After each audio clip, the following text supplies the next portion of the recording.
Every entrepreneur has a story. Welcome to Happy Half Hour with an Entrepreneur, where each episode your host, Brian Carney, will share a drink with a successful business owner and have them discuss their unique journey, gaining insight on what it takes to be an entrepreneur and the different ways to get there. Brian isn't just a beer nerd, he's also the co-founder of River's Edge Advisors, a financial planning firm headquartered in Delaware, specializing in working with business owners. It's time to pour yourself a drink and enjoy a happy half hour with an entrepreneur. Hey everyone, At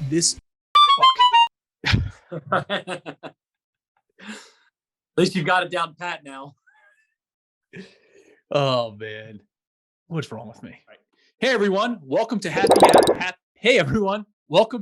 Half Hour with an Entrepreneur. I'm your host, Brian Carney. For the first time, we actually have a repeat guest on the show today. We are going back to episode 3 from February of 2021 and bringing back John Boykin, the owner of BHI Insurance. John, welcome back to the show. Thanks, Brian. Good to be back. Well, for this, we got a lot to talk about. A lot has changed in your world, so we definitely need to share a drink over this. So for this episode, I'm going to be drinking an Other Half. The brewery's called Other Half, and it's a double mosaic Daydream is the name of the beer. It's an Imperial Oat Cream IPA, so I'll give it a review at the end. And you have your old reliable. So what are you going to be drinking? Today I have my Clase Azul Reposado on the rocks. Perfect. Perfect for the warm weather, which is great. Well, let's start out as a quick refresher for those of the people who haven't listened to episode 3. John is essentially the embodiment of the American dream, and he's a true, for lack of a better term, rags to riches story. He dropped out of college before graduating. He had stints as a professional wrestler, a bouncer at a bar, and a sales intern for the company that he would later purchase from the previous owners. So his company currently has 28 employees and works with hundreds of businesses in the Mid-Atlantic region. But a lot has changed since February of 2021. So let's just do a quick recap of exactly what your company does and the type of clients you work with, and then we'll get into all the things that have changed over the course of the last year and a half. Sure. Yeah. So we have we are an insurance broker. We do, your traditional insurance brokerage. We effectively are the middleman working with about 20 different regional and national insurance carriers and placing insurance coverage for businesses, individuals. We also do group health insurance, so the benefits for all of your employees. In addition to that, we have a safety consulting practice and a human resources consulting practice. So we like to say that while most brokers rely on their insurance carrier partners to provide most services, we've tried to bring every service in-house so our clients are more attached to us and rely on us, not the insurance carriers. Okay, great. That's helpful background. So obviously when we talked before, there was a lot going on in the background that we couldn't actually talk about. So tell us a little bit about what's changed since the last time we spoke and how that's all shaken out.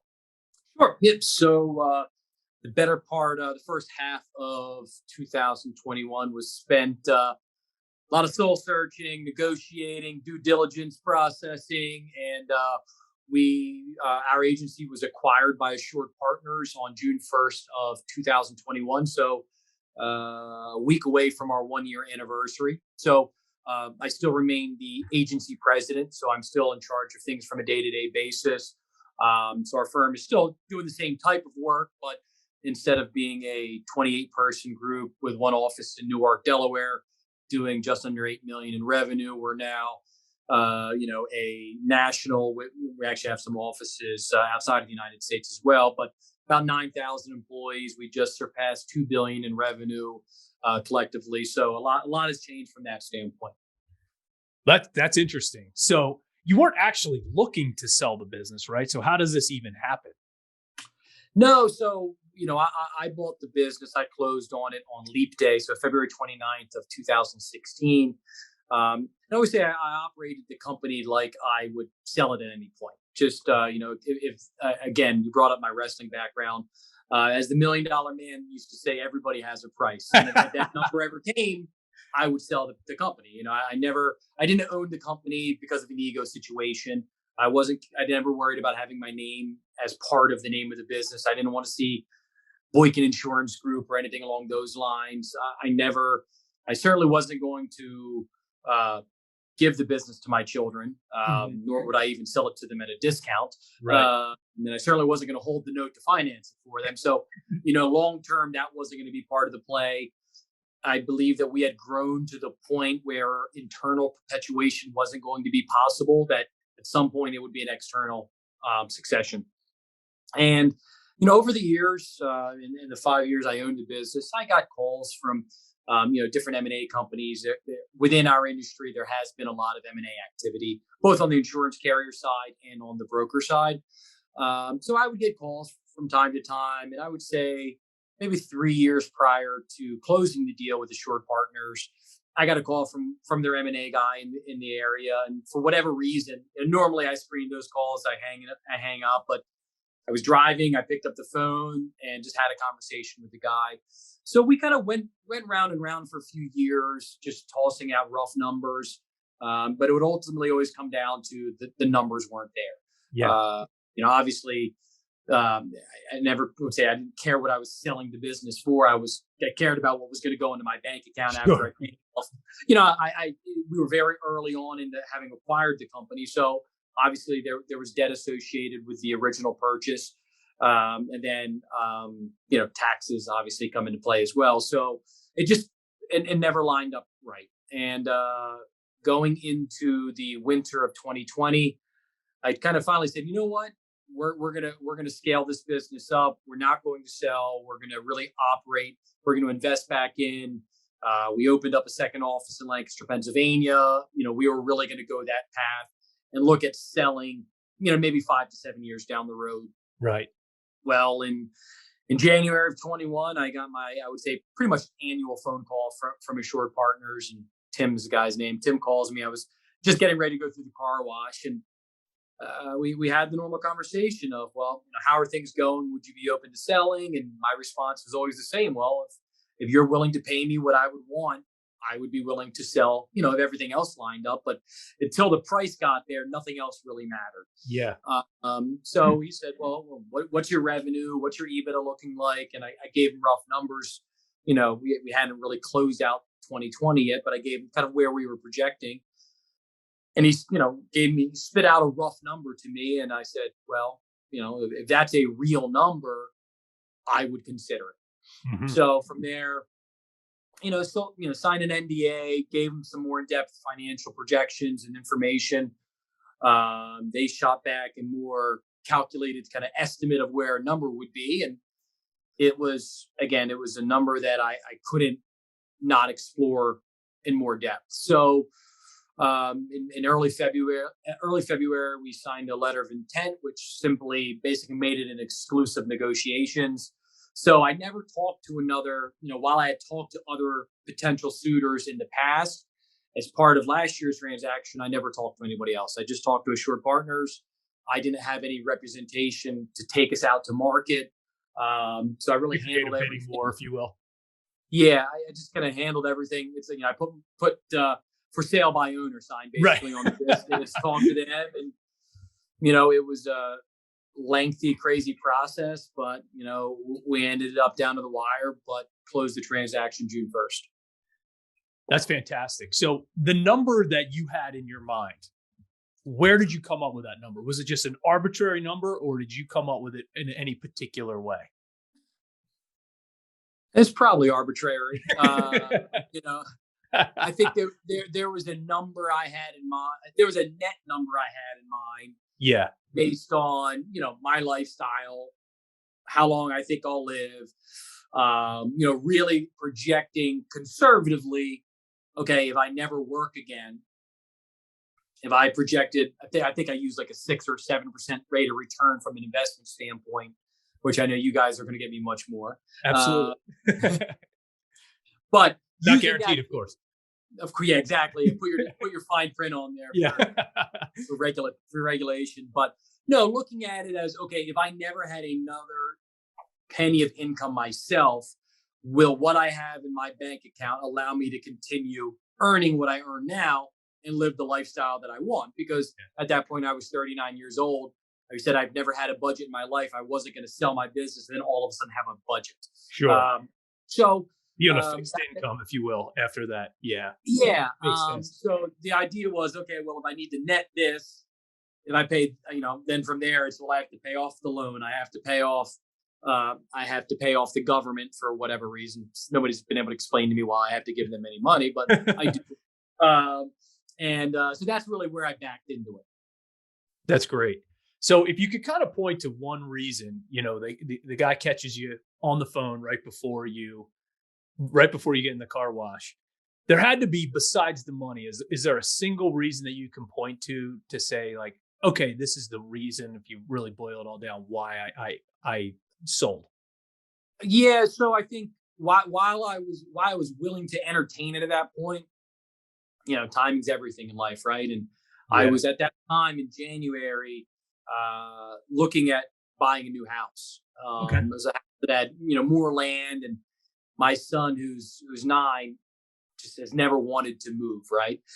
He was always very reluctant to the idea of moving. So with me trying to kind of, as the sales guy, I'm trying to sell him. That's the polite way of saying manipulate him into liking the idea of moving. So I was trying to explain that with having more land, I was selling him on the idea that we could build him a track for his 4-wheeler to drive on. Thinking like, all right, he's 9 years old. That's an easy sell, right? And he said something to me, and he said, Dad, that would be really cool. We could do that together. You're always so busy with work, and I'm always so busy with school. It would be nice to have that time together. Yeah. And it was this oh shit moment of, he realizes how often I work. He realizes that when I'm home from work, as we all are, I'm on this thing. I'm getting emails. I'm constantly distracted. So it was just really eye-opening to me to kind of hear my 9-year-old say that to me about how much I work. So it was just something that, okay, I really, if what's most important to me is being a dad, if I had the ability to kind of take some of the chips off the table, slow down a little bit, not that I have, but the ability to do that and focus more on being a dad, I'd be a fool not to at least explore this and take that route. Yeah, for sure. That gives you the opportunity to be way more present, which is I've seen you work before on the golf course or, on vacation, and you don't stop. So it's not, your business doesn't stop. And it's not like you'll say to your clients, hey, I'll just give you a call back when I'm back, or tomorrow. You want to be able to serve them and answer their calls right away. So that's really important. Yeah. It's, it's, they say how you do anything is how you do everything. And that's just kind of how I've always been wired. I'm an extreme, intense person. And that's just how I've always operated with work. It's very driven. I've always told my clients when I'm attempting to bring them on as a client, when they say, well, what's a differentiator? And I always say, you get me. I'm available 24/7. I'm up at 4:00 in the morning. I usually don't go to bed before, historically it was 11, 12. Now it's getting older, so I'm usually in bed by 10 or 10:30, but I'm pretty much available all the time. I have my iPad, my laptop, my cell phone with me at all times for the most part. So it is I would say I'm on call, but I took a great deal of pride that when my clients emailed me or called me, they could always get in touch with me. If I'm on vacation, that just means I'm working from a beach or somewhere very nice. Right. I'm still working. So it was just, him saying that to me just kind of said, okay, maybe I need to reevaluate this. And I also had kind of the realization, as I know you've had, because your kids are a little bit older than me, or older than mine, that, when they're really young, you think, well, I have them until they're 18 years old. Right. And then you start to realize that, you really, at least I think, you cease to be the primary influencer when they're about 12 years old. Mm-hmm. Then they're more worried about their friends. And Friday nights go from, let's sit on the couch and watch a movie together, to, well, I'm going to drop you off at your friend's house and I'll pick you up Saturday morning. So I started to have that realization that I didn't have as much time with them as I thought left over. It was really, with a 7 and a 9-year-old, they'll be 8 and 10 this year. I have, 2, maybe 3 years left of my son still looking at me as his best bud. And if he has a chance to do anything, it's going to be to hang out with me. That's going to go away in a couple years. Very true. Yep. Very true. I having a 14-year-old headed to high school next year. Yeah. We realized like, hey, we only have 4 more years until she likely moves out of the house for college and whatnot. So you couldn't be more right about that. So you become financially independent. You hit your quote unquote number that you wanted, and you become financially independent for the most part at age 39. How's that feel? It was pretty surreal. We again, this was still COVID times when we were going through the closing, and we closed on the deal. It was effective Tuesday, June 1st. And that weekend prior was Memorial Day weekend. So I was down at the beach with my family and friends. And we were, not really negotiating up until Saturday, but just kind of getting the last couple documents signed, things like that. So as of Saturday, we have everything wrapped up, right? Everything's wrapped up and it's in electronic escrow is what they call it, which means we have all the documents, they have all the documents. But on Tuesday, we'll send an email that's saying it's official. So we did that Tuesday morning, and the last thing needed for it to be official was that wire to hit my bank account. Right. So as you can imagine, I'm every 2 minutes trying to see if it hit it. And I went to lunch that day at your first guest. I believe Carl was your first guest, right? That's right. Carl, yes. So we went to Red Fire for lunch that day, and at that point, the Wi-Fi wasn't working very well, and you can't get any cell phone reception in that building. So I'm like stressing out through lunch. The wire still hasn't hit. I can't get any damn service. So I get out of lunch, I drive up the road, and I log in, and the wire is hit. The money's there. And I'm like, wow. Back to work I go. And I drove back to work, and I work. And I say it's probably the most underwhelming experience of my life. Cool to see it. Sure. I think I texted you that day. I went on, I searched highest net worth of professional wrestlers and saw where I now ranked in the list, which was pretty cool. But outside of that, it was, I went back to work, and I haven't stopped. It's still what I love to do. I love dealing with my clients. I love what we do. I definitely would say that I've have a more of an appreciation for the time with my family and things along that. I protect that a little bit more. Yeah. But it was an underwhelming experience. So it's sometimes you think about it, and it's pretty incredible to say, I've never been really good at looking backwards. Right. Everything's always forwards, and having this transaction happen has made me, at least for a little bit, take a second, pause, and look at the 16-year journey from part-time sales guy making $8 an hour, being allowed to work 6 hours a week, to where I am now. Yeah. So it's been pretty cool, but that moment was, I would say, very underwhelming, actually. I think that's fascinating to hear. And a lot of the time when you talk to a business owner or an entrepreneur who has sold their business, it's sort of like a part of them dies. Yeah. And did you feel that way, where a part of you and your like identity was maybe not gone, but different? I haven't looked at it that way.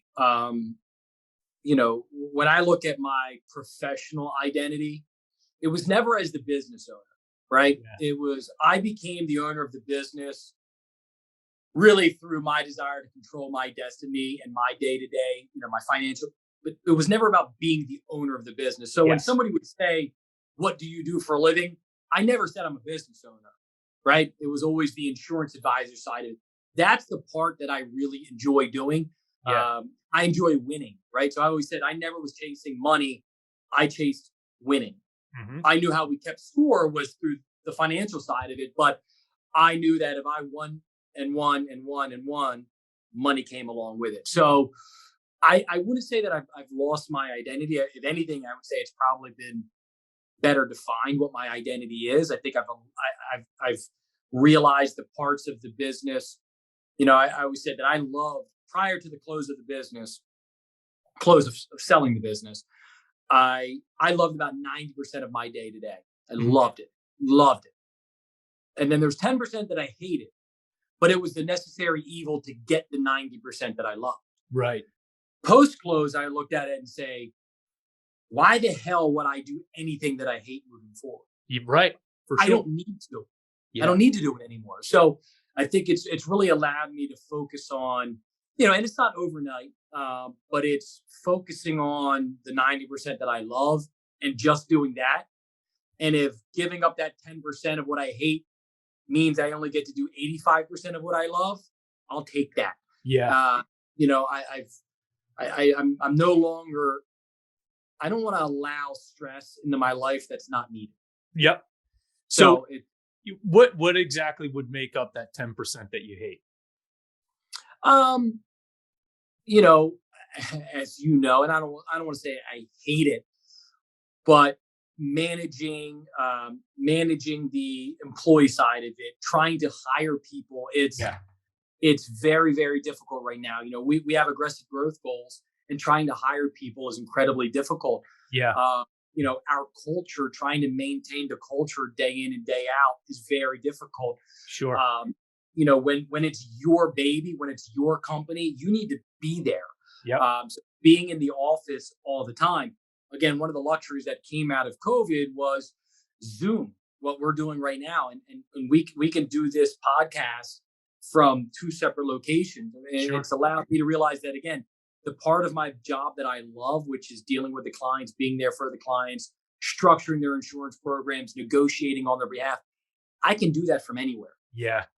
I can't be, at least the way I believe you lead, which is by example. I can't do that for the company from outside of the four walls of this office, but I don't want to be here all the time anymore. Yeah. It's if you're going to do it, at least from my standpoint, you have to be all in, but I can't be all in anymore as far as leading the day-to-day, the business side of it. Right. Yeah. The client side of it, that's the part I really love. Right. The business side of it, as much as I love the strategy, as much as I want to say, I want to mentor the next great salesperson. Yeah. I really do. Mm-hmm. But if that means being on a meeting with them at 11 a.m. on a Friday, or this coming Friday being at my son's field day, right, I'm going to be at my son's field day. Sure. Yeah. So it's, trying to not make commitments that I'm really not willing to stick to. Yeah, it's sort of like it's either I've heard someone describe it before. It's either a hell yes or it's a no. And sort of like if you're not 100% enthusiastic about it, it should be a no. If you're like, meh, so that's an interesting way to put it. Yeah, and one of the things that was very attractive to me with the short partners and part of, one of the reasons I saw the positive in selling the business was it created more opportunity for the people within my organization to step up and do more. Yeah. With 26, 28 people, there's only so many layers of management. There's only so much room to grow within an organization. Well, now there's so much room to grow. So me kind of taking this step out of the day-to-day internal operations or, again, we had to, in our business, I'm dealing with clients, I'm dealing with employees. I'm also dealing with our insurance carrier partners. Mm-hmm. So I've looked at this as an opportunity to kind of step away from the insurance carrier relations, step away from the primary relations from an employee standpoint, and allow other people within our organization to kind of raise up and do those roles, which is creating additional career opportunities for them. That's great. That's fantastic. You brought up something earlier. I want to go back to, you talked about culture a little bit. Now, one of the things I've noticed about working in different environments is that some people inherently fear change, right? And that can have an impact on your culture. How did the sale affect the culture within your four walls? So, I'd be lying to say that there was no impact to the culture, right? Yeah. We are going from, you've been to our work at parties, right? Yeah. We were a family, right? Yes. Which with family, there comes dysfunction, there comes arguments. During COVID, we would have, mimosa days when everybody's sitting around like, all right, well, let's go have mimosas.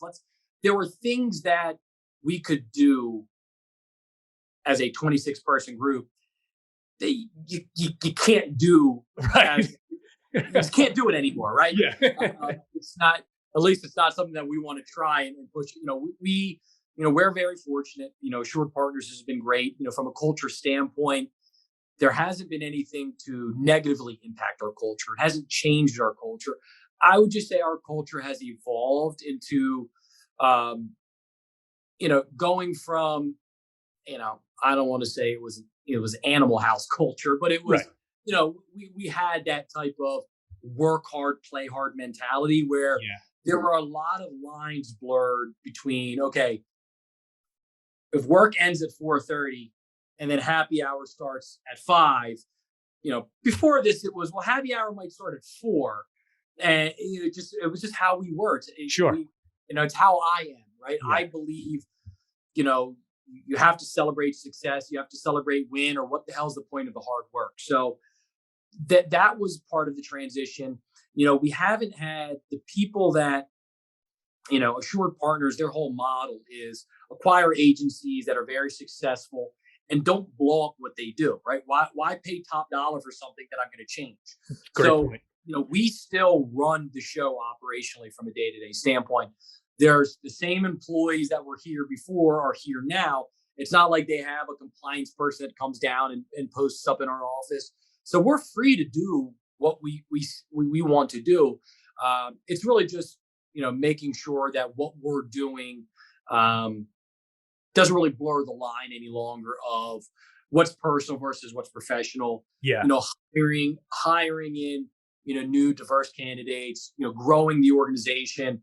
The idea will be to continue to expand Delaware operations and really across the board. So there could be a scenario down the road where, we may acquire another Delaware agency and then their culture and our culture is now blended. Mm-hmm. So we're trying to prevent there from being that, oil and water type of, combination, is to make it that we're very streamlined. And like any organization, there's people within our company that have close friendships outside of work. And we want to continue to encourage that. But we'll do that after work.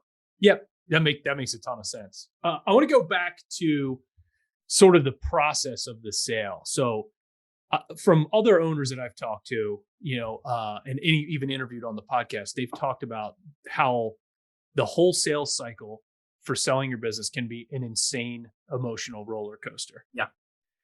Talk a little bit about, the highs and the lows and what you were feeling as the due diligence process is going on for several months. So from a highs standpoint, I would say the only one was when that wire hit my bank account. The only other thing I could think of, which made me feel good, you hear it if you ever watch Shark Tank, right? Yeah. The thing you have to know when you go on Shark Tank is know your numbers. You have to know your numbers. If you don't know your numbers, you're not getting an investment. Crushed. Yep, for sure. So it made me feel very good during the process. And again, I said earlier that I'm pretty intense. I'm a psychopath. And when it comes to details, I love Excel spreadsheets. So that's how I've always run the business that way. So going through this due diligence process, which, talk about, using a fine tooth comb when you're being asked to, provide the backup to prove a $17 invoice was accurate. Yeah. That's the level of detail we were in.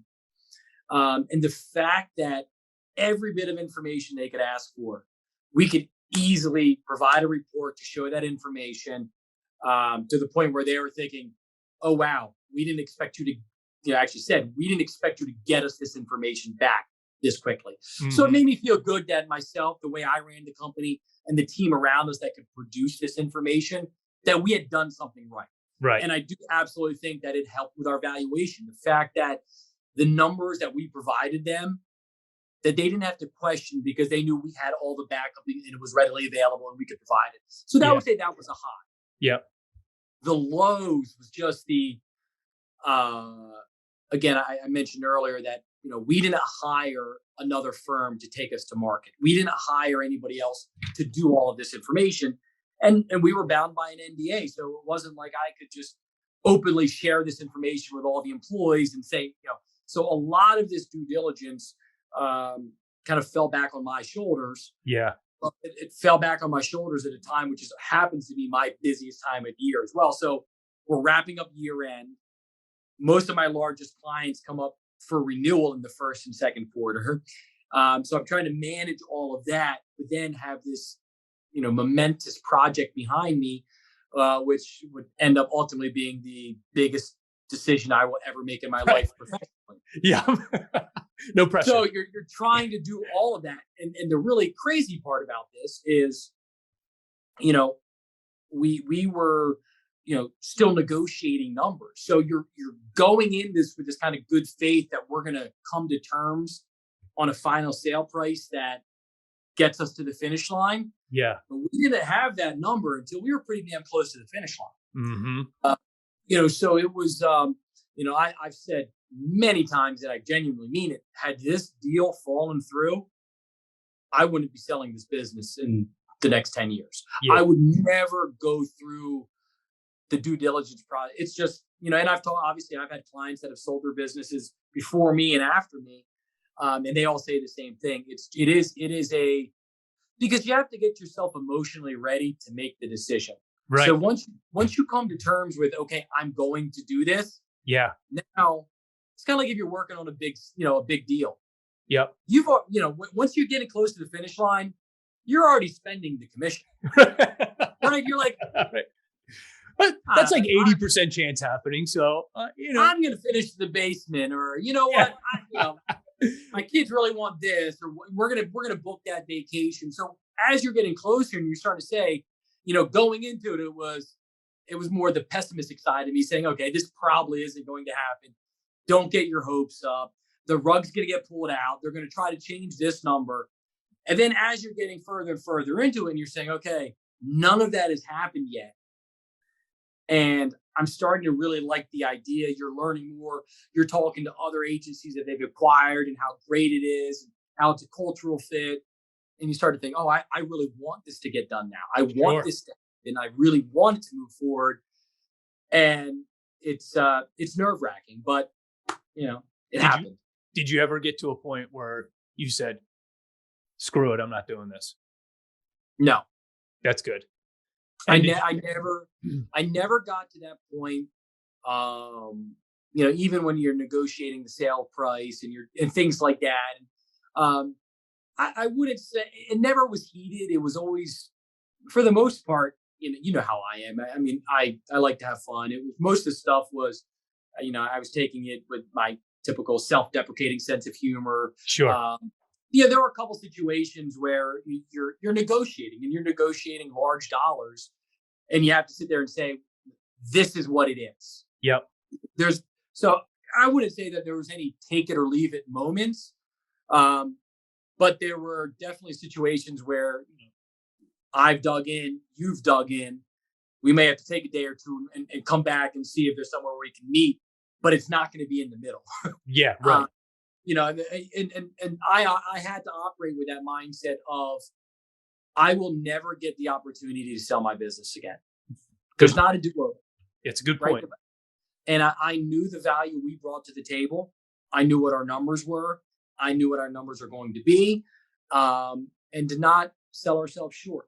Yeah, because we were at that point where it was okay. Well, if I stop now, I'm pretty close to my number, but I'm not at my number. Right. And it was no, I'm not. I said it going into that. This is my number. If it's not above that number, we're not talking. That's great, and I do think. Kudos to you for that, because I think sometimes people get beaten down by the process and they're like, you know what, I just want this to be done with. I'll take X amount of dollars less just to be done and have that wire hit my account. But it's a great way to think about it. You only get to do it one time. You better do it right. It's like Who Wants to Be a Millionaire, right? Yeah, right. You get to that like $500,000 case, you get it right, you get the answer right. Yeah. And it's like, all right, well, I could walk away now. I have $500,000, or I can answer one more question and get $1 million. Yeah.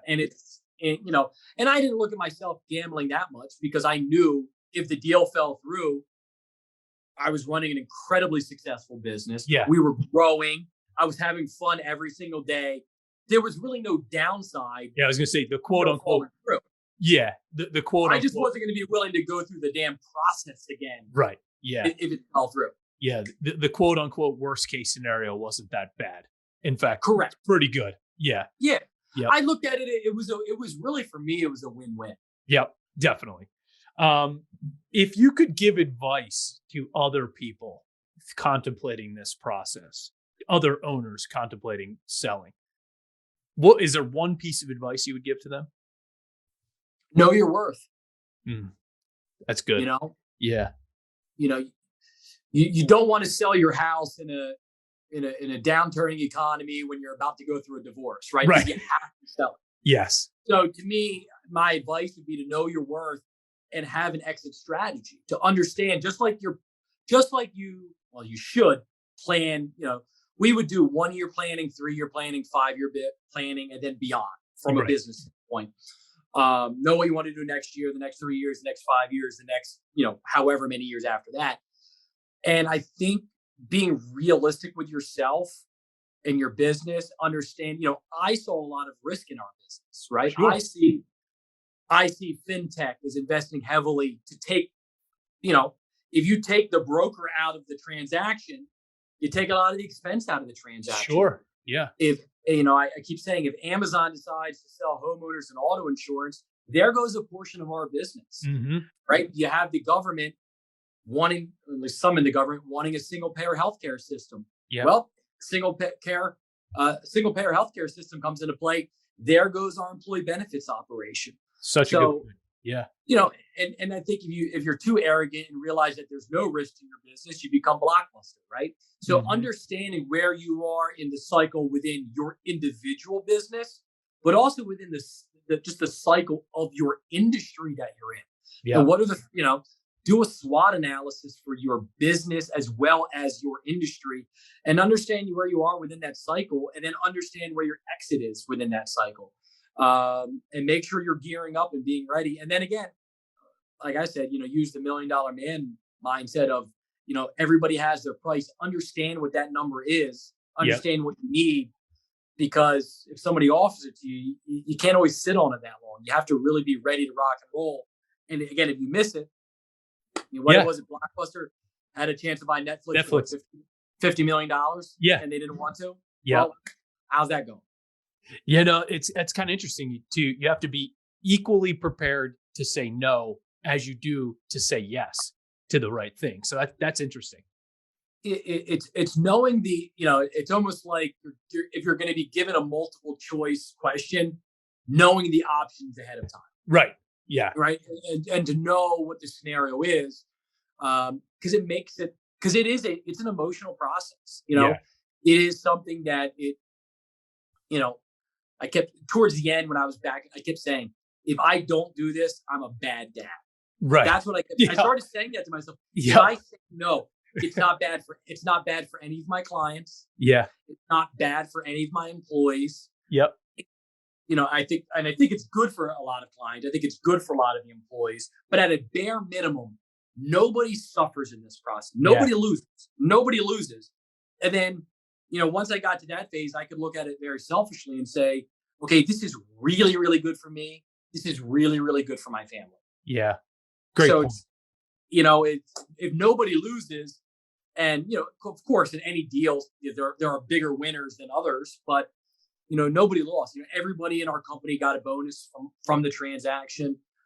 We made sure that nobody lost in the deal. So anybody that, there were a couple people who their health insurance went up. We bonused them that difference. So no employee lost in the transaction. That's awesome. I love it. All right. Rapid fire. 3 final questions. All righty. Number 1, how did it feel to write that check to the IRS for the taxes that you owed?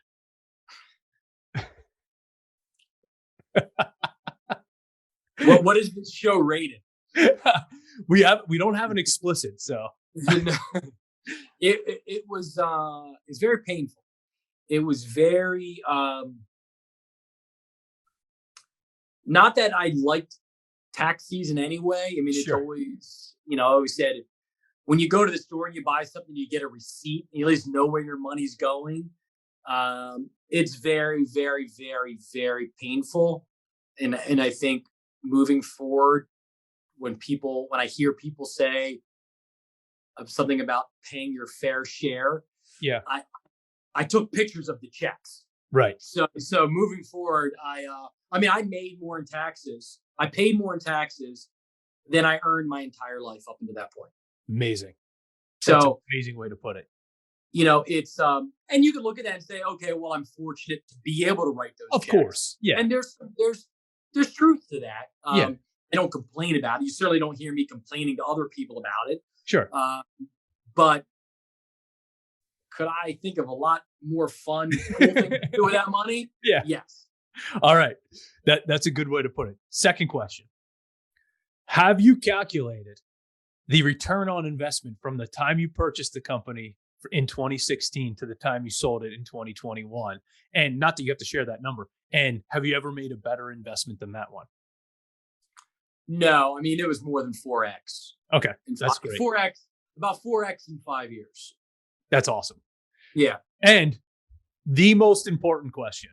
I know we talked a lot about this, but when it comes down to it, this is a show that includes booze in it. So settle the debate once and for all. Don Julio 1942 or Clase Azul. And if you're watching this on YouTube, you can see over John's left shoulder that he has both bottles on his shelf in his office. So what say you, Mr. Pictures Boykin? of my kids, replica of Prince's guitars and tequila. So what say you once and for all? Hands down, Clase Azul. Okay, that's great. All right. Well, this is awesome. I think this was I'm really glad we were able to get you back on to talk about this, because I think this process is it's so unique to each business, but yet there's so many similarities when a business owner goes through a sale. So I think this was super helpful and such a great conversation. It's interesting, having talked to several of my clients and friends that have sold their business, completely different industries. You're right. Running a business is no different than selling a business. You have, it doesn't matter industry. You have the same issues, pitfalls, concerns. So it's definitely, it's very similar, and it's a crazy time. That's awesome. Well, thanks so much for coming on. So let me write this for you. Having me. So other half, double mosaic daydream. I actually really like this. I'll give this a 4 out of 5 on the Untapped app. So if people want to learn more about you and your company, where do they go? So they can go to assuredpartners.com, all words, so ASSUREDPARTNERS.com. Pretty good for drinking tequila on an empty stomach. Or they can, so our website again is still up there, BHI365.com. Awesome. If you want to connect with me on the Untapped app, my username is brcarney7. To learn more about how our firm helps business owners with their financial planning, visit riversedgeadvisors.com. And to hear past episodes of the podcast, including episode number 3, featuring John Boykin, episode 1, go to happy-half-hour.com. John, thanks so much for your time, and cheers to you. Thanks, Brian. Cheers.